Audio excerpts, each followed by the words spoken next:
ትላንትና ገዛን እንደዛ ሲጨፈጭፉ ብዙዎቻችን እዛው የሚቆም መስሎን ነበር።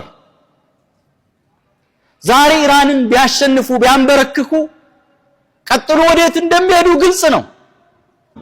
ኢራን ከመሬት ተነስታ በሰላም የምትኖርን እስራኤልን ማንም ያልነካን እስራኤልን መታ ቢሆን እስራኤል ጎን ነበር መቆም ዲናችን የሚያስገድደን።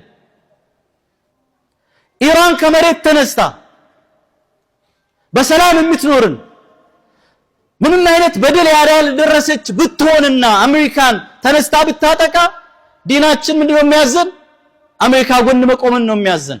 لكن اليوم امريكا واسرائيل هم المفسدون في الارض فسادን ያሰራጩ ያሉት እነዚህ ህዝቦች ናቸው ማለት ነው።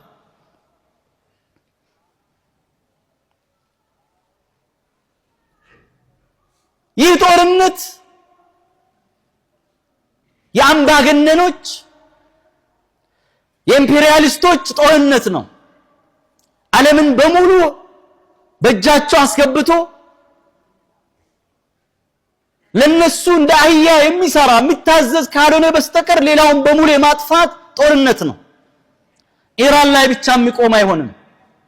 ትላንትና ገዛን እንደዛ ሲጨፈጭፉ ብዙዎቻችን እዛው የሚቆም መስሎን ነበር። ዛሬ ኢራንን ቢያሸንፉ ቢያንበረክኩ ቀጥሎ ወዴት እንደሚሄዱ ግልጽ ነው።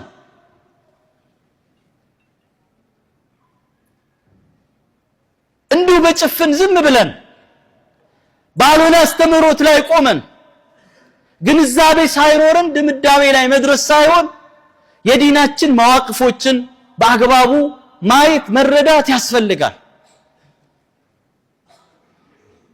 في نهاية المطاف نحن في آخر الزمان መጨረሻ ዓለም ላይ ነው ያለነው። መጨረሻ ዘመን ውስጥ ነው ያለነው።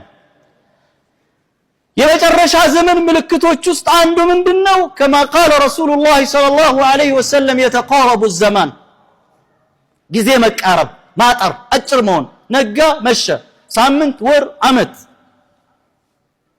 ከዛ ቀጥሎስ ويرفع العلم የውቀት መነሳት ዓለሞች ያለቁ ይሄዳሉ ጃሂሎች ናቸው እየተኩ የሚሄዱት ፊትና ነው ይሄ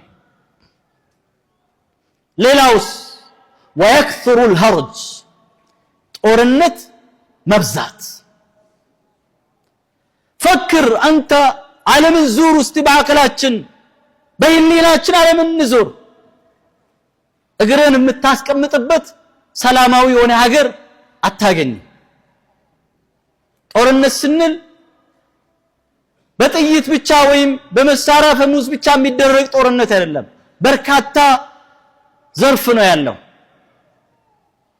اذا في هذه الحاله كنا ምንድነው የምትጠበቀው ان نعود الى الله عز وجل ولا الله سبحانه وتعالى مملس